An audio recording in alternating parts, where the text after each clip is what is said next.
단독 특검 통일교 교인 같은 이름 국민당원, 국힘당원 12만 명 명단 확보.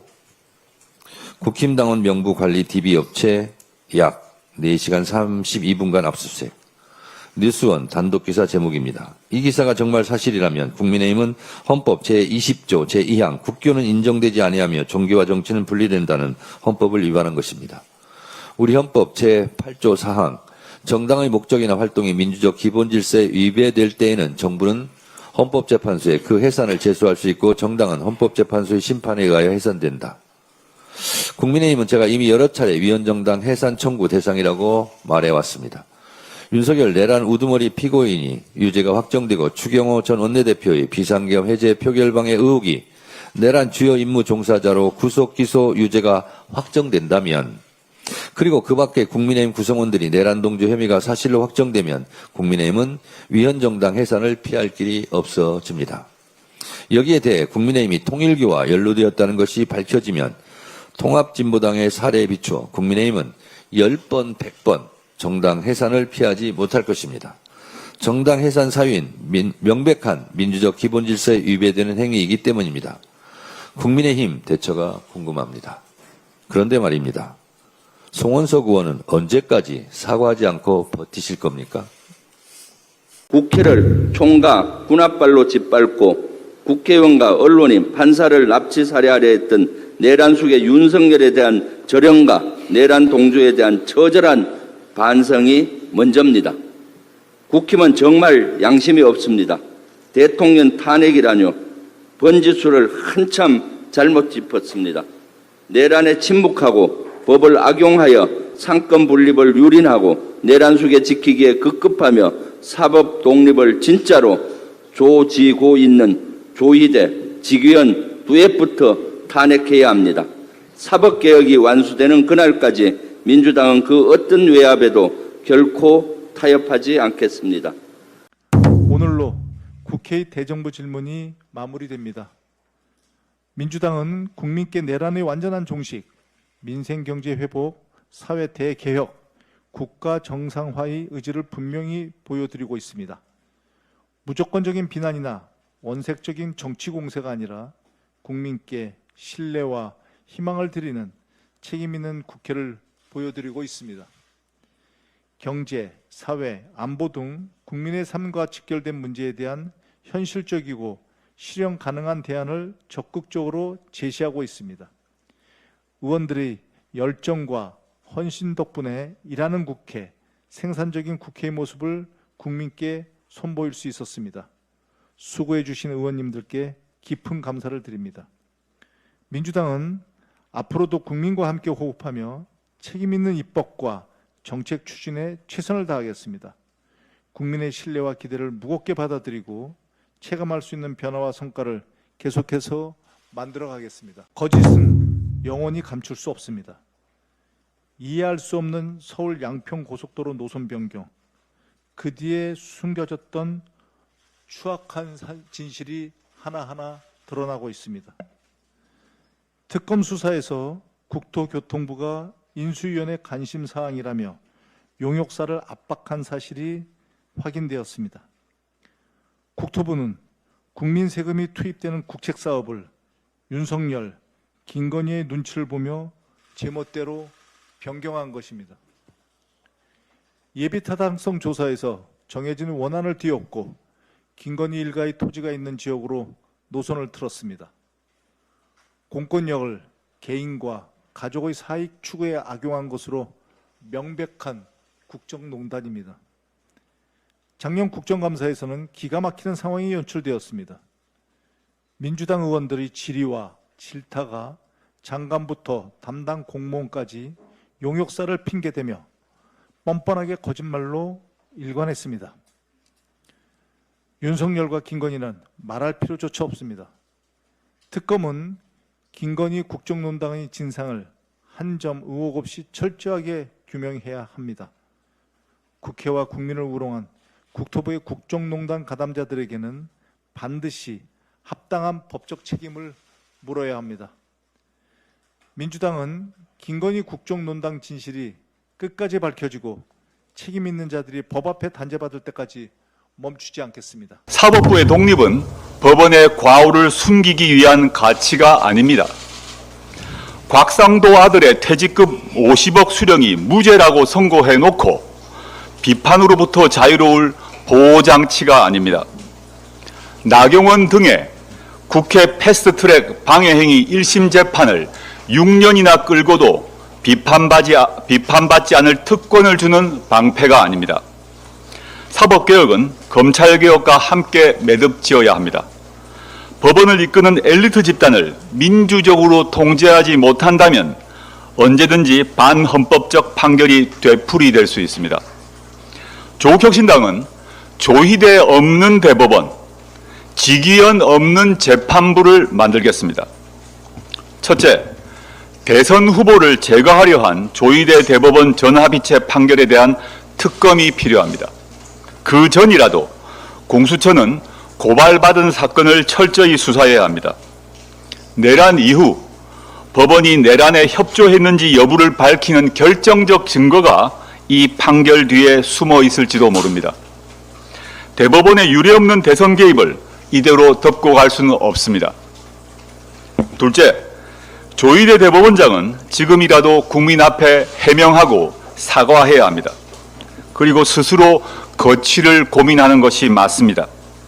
이를 거부한다면 국회가 나설 수밖에 없습니다. 조국혁신당은 이미 조희대 대법원장에 대한 탄핵 소추안을 준비해 두었습니다. 사법부는 국민을 두려워해야 합니다. 사법부는 법 앞에 평등하고 그리고 우리 국민의 명령, 주권자인 국민의 명령에 따르는 기관이지 법위에 초월하는 그런 초법적인 기관이 아닙니다. 전례 없는 대선개혁과 윤석열 불법 석방, 내란 재판 지연으로 국민 불안을 가중시키고 있는 사법부는 스스로 사법개혁을 자초하고 있음을 알아야 합니다. 검찰의 직무유기로 특검이 출발했듯이 전담재판부를 자초한 것은 법 앞에 성역을 쌓고 있는 사법부입니다.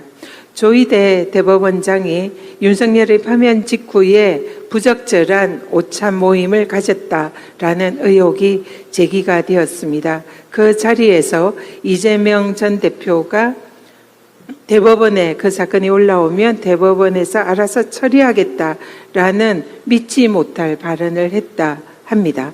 사실이라면 그야말로 충격입니다. 사법부의 국정농단이자 사법부 쿠데타를 암시하는 것입니다. 이재명 대표의 그 사건은 조희대 대법원장이 말했다고 하는 그 사안처럼 실제로 대법원에서 사상 초유의 단 이틀 만에 기록도 보지 않고 속전속결로 유죄 취지의 파기환송 판결이 있었습니다. 이 사안에 대해서는 반드시 특검이 그 진상을 파헤쳐야 합니다. 내란 쿠데타에 이은 사법부의 쿠데타의 연계성을 반드시 특검이 파헤쳐서 그 책임을 물어야 합니다. 사상 초유의 사법 쿠데타에 이어서 또 지금 내란 종식 업무를 방기하고 있는 조희대 대법원장은 4.19 혁명부터 그리고 얼마 전 빛의 혁명까지 그 어떤 반민주 세력도 위대한 국민을 이기지 못했음을 명심하시기 바랍니다. 한강버스, 한강의 기적에 집착한 오세훈 시장의 전형적인 전시행정입니다. 서울시가 내놓은 한강버스는 김포 골드라인 문제 해결이라고 하는 명분과는 달리 정작 김포가 아닌 마곡에서 출발합니다. 대중교통으로도 가치가 없습니다. 15분에서 30분 간격, 하루 68회 운행이라던 발표와 달리 당분간 1시간 간격에 14회 운항하며 소요 시간도 일반 127분, 급행 82분으로 지하철보다 2배 이상 느립니다. 대중교통의 핵심 조건인 정시성과 안정성도 담보할 수 없습니다. 여름 집중호우, 겨울 결빙으로 운항 불능이 예측되고 실제 어제 열린 취항식도 이미 기상청이 예보한 비로 전면 취소되었습니다. 접근성 개선 비용, 과도한 환승 불편 등 숱한 문제들이 이미 드러나고 있습니다. 오세훈 시장은 2007년에도 한강 르네상스 수상 택시를 도입했지만 하루 이용객 목표에 단 1%도 못 채우는 실패를 저질렀습니다. 더불어민주당은 이번 국정감사에서 오세훈 시장의 혈세 낭비 문제를 철저히 따져보겠습니다. 똑같은 실패를 되풀이하는 것은 무책임이고 무능입니다. 현명한 서울 시민분들은 허울뿐인 한강의 기적을 더는 믿지도 기대하지도 않는다는 사실을 오세훈 시장은 명심하기 바랍니다. 판사들, 우리에게는 사법권의 독립이라는 권한이 있는 것이 아니라 사법의 독립을 지켜야 할 사명과 책무가 있다. 서울중앙지법 송승용 판사가 조희대 대법원장에게 지난 대선 국면에서 이재명 대선 후보에 대한 이례적인 전무후무한 파기환송에 대해서 유감 표명을 해야 한다. 그리고 내란을 재판하고 있는 지규현 판사에 대해서 윤리 감사한 것을 공개하는 것이 마땅하다고 일침을 가했습니다. 재판부의 판결이나 선고가 되고 나면 그것은 공공재로서 당연히 절차와 내용은 시민들의 평가 대상이 될 수밖에 없다는 것입니다. 조희대 대법원장은 왜 이런 명문의 말을 못합니까?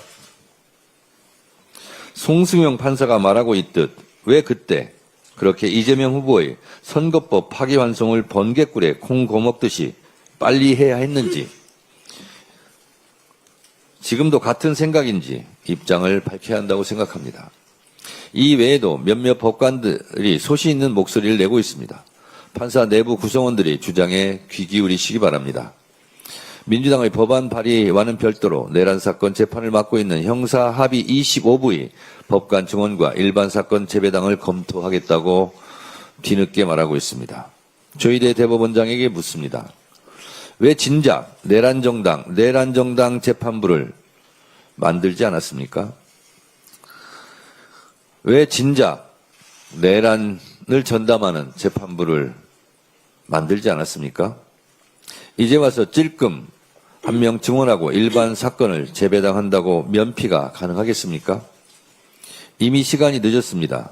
내란 재판이 제대로 진행되지 않고 구속기간 만료로 다 풀려나지 않을까 국민들은 걱정하고 있습니다. 조희대 대법원장이 12.3 계엄 때 불법적인 비상계엄을 단호히 반대했고 서부지법 폭동 때 분노의 일성을 했다면 지기현 판사가 윤석열을 풀어줬을 때 분명한 입장 표명을 했다면 오늘날의 사법부 불씨는 없었을 것입니다. 이재명 당시 대선 후보에 대한 평상적 절차만 지켰어도 대선 후보를 바꿔치기를 했다는 의심도 없었을 것입니다. 조희대 대법원장을 둘러싼 내부의 비판과 국민적 불신은 다 조희대 대법원장이 초래한 자업자득입니다. 본인이 자초한 일이니 본인이 결자 해지하시기 바랍니다.